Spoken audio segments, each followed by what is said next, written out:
Hello, it's James from xrobots.co.uk. I do quite a lot of 3D printing in my channel, including projects like the life-size Ultron, the real robot, which is all 3D printed, and various other Star Wars droids and various other projects. So I need quite a lot of 3D printing capacity to print these giant things, so Lulzbot sent me another 3D printer. So this is the Taz 6, it's going to be used a lot in my channel, but today we're going to do an unboxing and a short review. Alright, let's see what's in the box.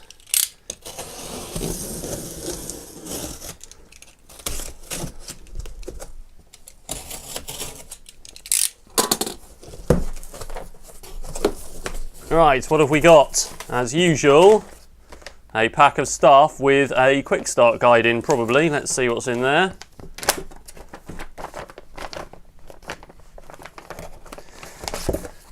So we have, the Lulzbot Taz 6 quick start guide, which we'll go through shortly. It tells you about everything to do with unboxing and setting up the printer. This is safety and warnings,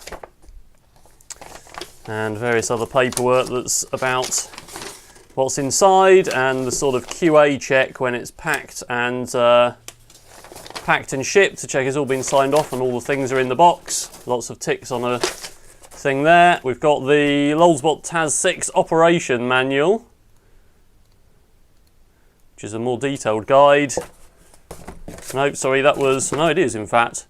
Start here, operation, and the actual user manual, so 3 manuals there, presumably with varying levels of detail, and this one seems to go through all of the detail of the control panel and Cura and so on.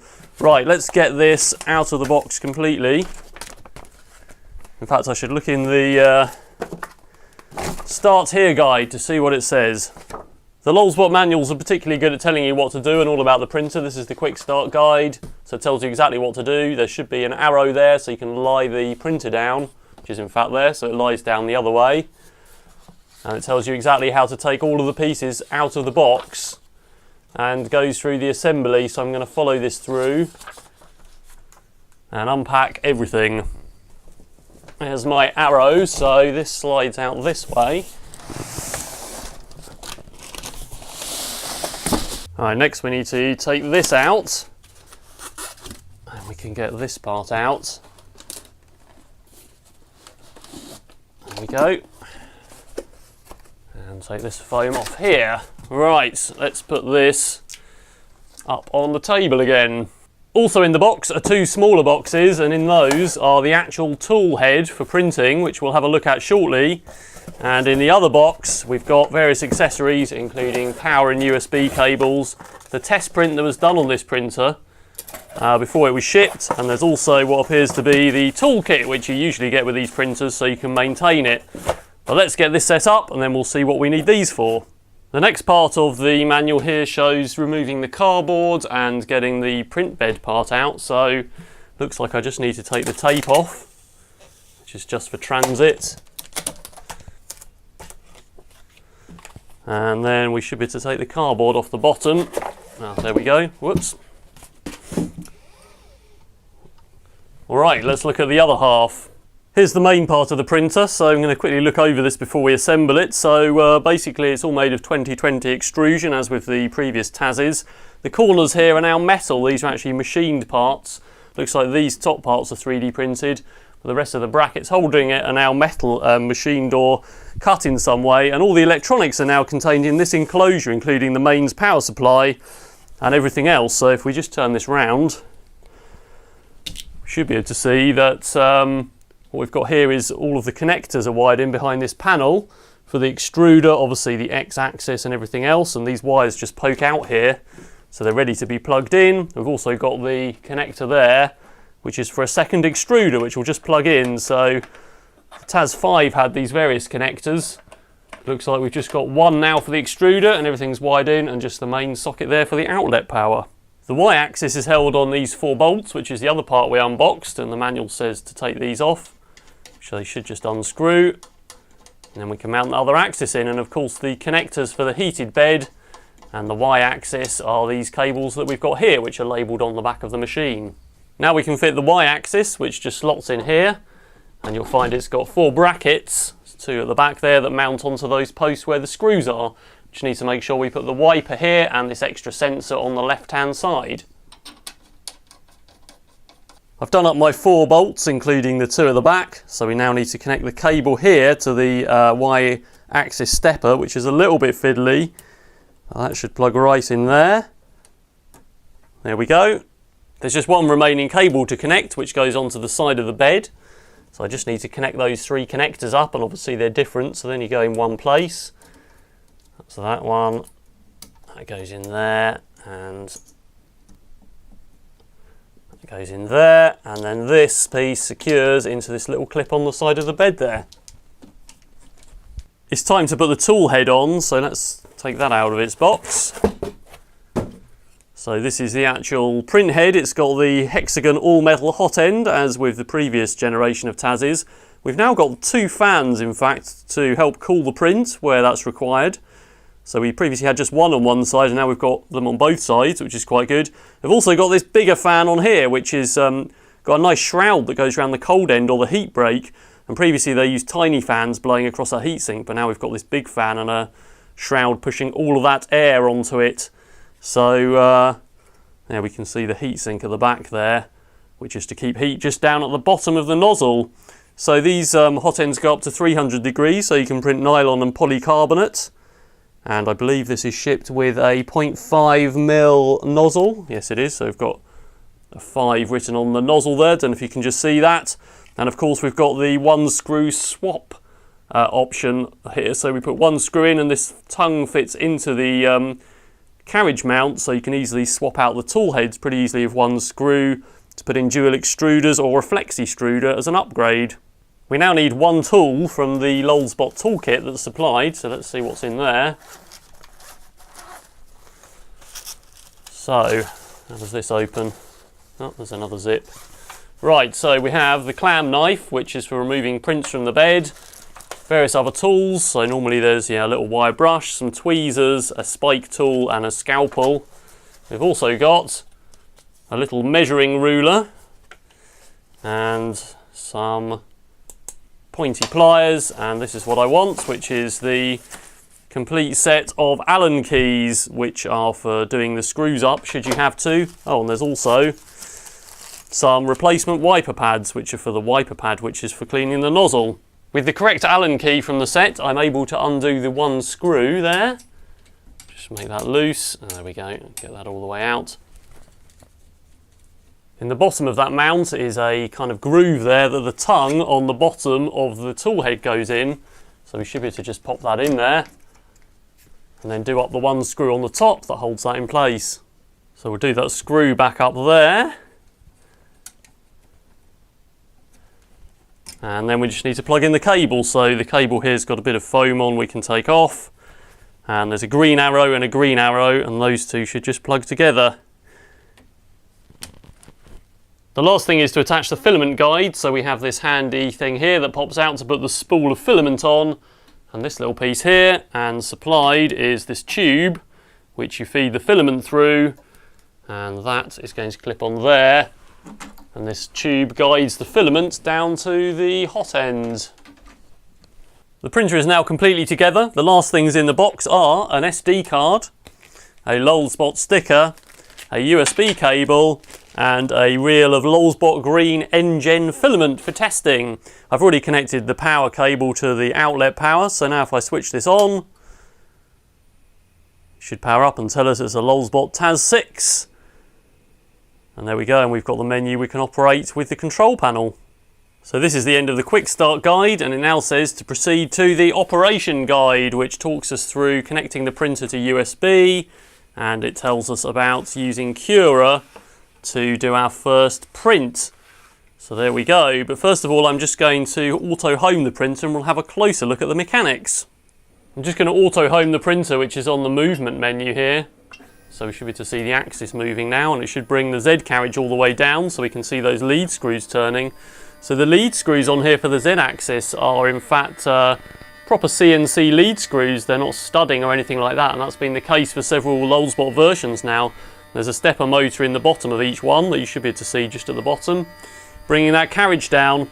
They've now upgraded the X-axis bars to 12mm And the Z-axis ones are still 10mm, so that's a slight upgrade from the previous versions of TAS. You can see that now auto-homing, there's this additional sensor here for the Z end stop. So it should hit that in a couple of seconds and stop.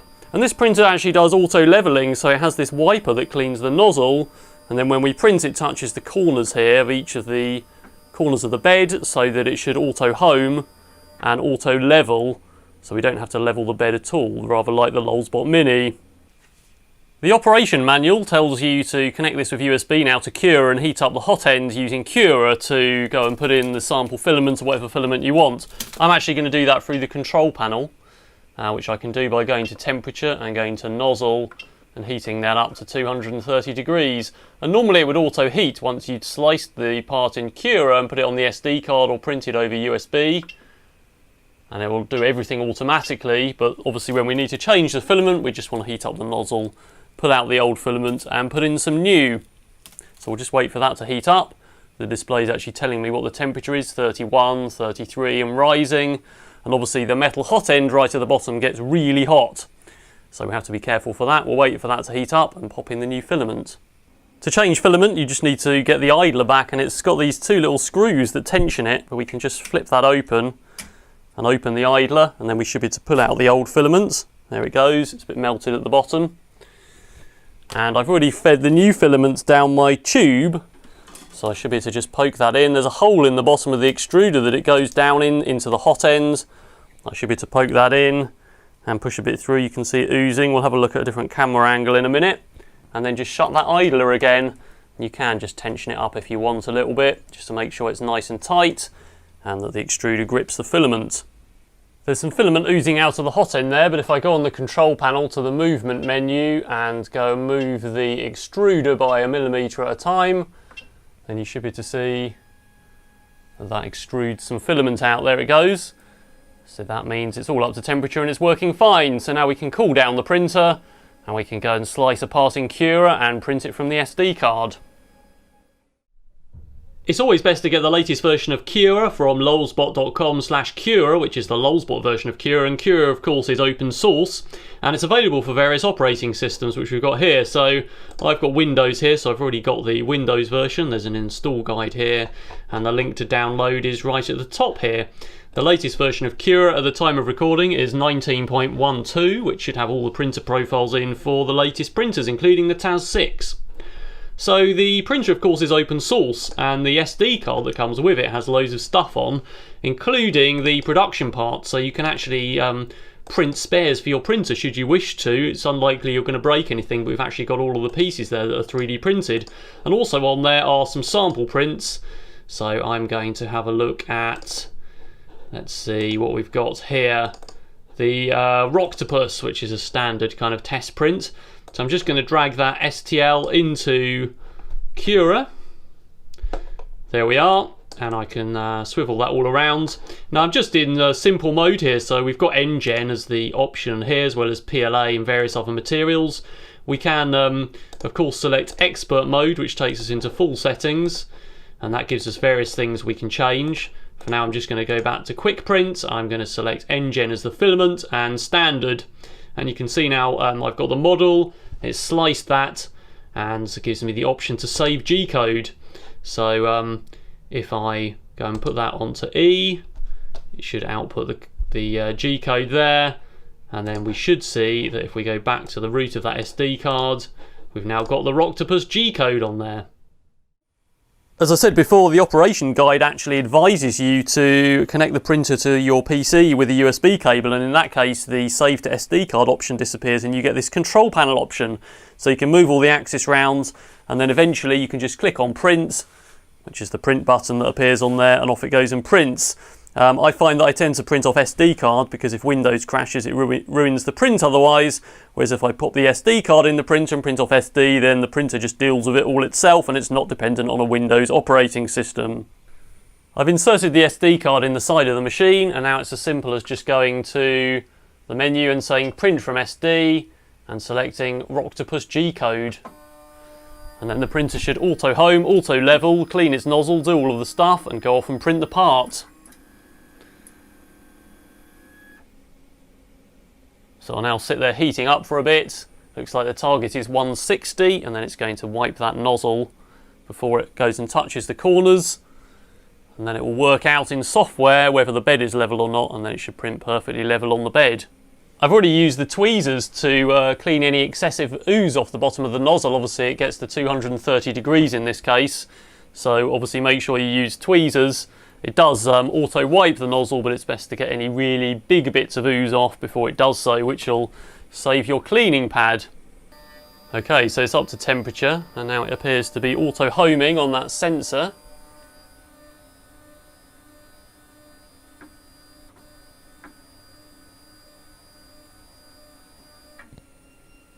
It's doing a little retraction to hopefully remove any ooze that might appear on the nozzle. And the next part should be coming and wiping the nozzle on that felt pad to make sure it's nice and clean.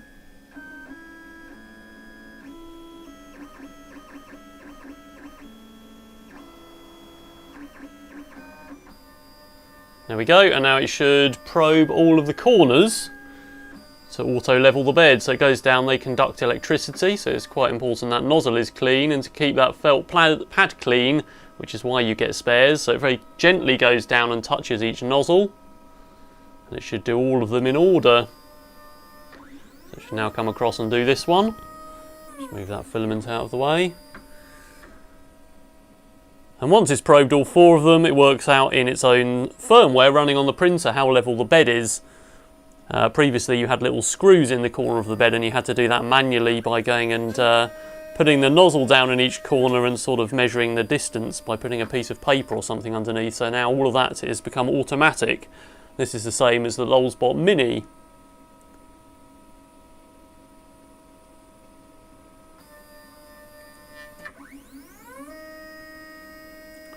And that should be the last one. So once it's done that, it should bring the nozzle forward again, heat it up to temperature for printing, heat the bed up, which actually is already almost up to temperature according to the control panel, and then off it should go and print. So it's just heating up now. The target is 230 on the control panel, the bed at 85 for NGen. Right, it's off, so it should now be printing. I can see something extruding.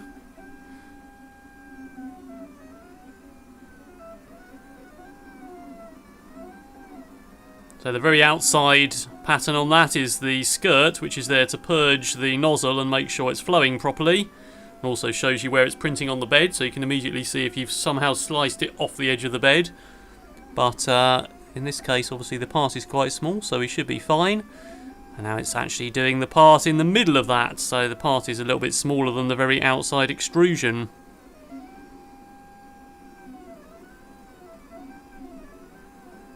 We're a few layers in, so it's done some solid layers, and then we should get some sort of infill. I selected the standard print profile, so it's not going to make a totally solid piece, and it should print at average speed. You can see the fans they're running. The one that's in the middle there is automatically always cooling the heat break on that cold end of the extruder. The other one on the side there is cooling the print, so that's actually running as denoted in Cura. There's some cooling settings, but in this case I think it gets faster and faster as the print goes up, so that it cools details and makes a better quality print. You should be able to see now that it's done the solid bottom layers. It's now doing a lower density infill, which I think is 20%. So that's doing a very sparse infill pattern, which makes the print lighter and still probably just as strong, and obviously quicker, and uses less material. And all those settings are specifiable in Cura in the Advanced tab, so you can make it solid if you want, or hollow if you want, or whatever. We're getting there. It would appear a Rocktopus is emerging. Only a few more minutes left to go. We're nearly there. It says 99.4%, so it's only got the very top surfaces to do. Those cooling fans are speeded up quite a bit now, which is helping with the two fingers sticking up there on our Rocktopus. So hopefully 99.6. We should find that the print will finish completely. There we go. 99.8, and it's just the moves left in the G code to move the head away now. And that basically leaves the print completely finished. The bed is now cooling. It's got a target temperature on the screen of 50 degrees and it's currently just cooling down from 85. It's in the mid-70s at the moment. And I think once that's done, it should home the extruder here and the bed should move forward to tell us we can remove the print. There it goes. So the bed is now down and it's cool enough to remove the part. So the bed on this one is PEI, which is a bed you don't have to do anything to. So sometimes you can use a glue stick, but it's generally to stop things bonding as well. So if you print in NinjaFlex with a flex extruder, it tends to weld itself onto the PEI to the glue stick that is there to weaken the bond. Things like nylon, you might need a glue stick, but for most materials, ABS, PLA, NGen, the part will just stick when the bed is hot and come off when it's cold. So we can use our clam knife supplied to just gently pry up the corners there. There we go, so that's come off pretty easily and the skirt there just comes off. So we've got a pretty good quality print. Let's have a look at it next to the other one. It's quite a nice shiny filament, this one. But on the whole, we've got extremely nice layers on there. We could go to a high quality print and obviously a really flat bottom from the PEI bed. That's the end of this unboxing and short demo video. Check back in my channel to see this printer getting used a lot to make some cool projects. Alright, that's all for now.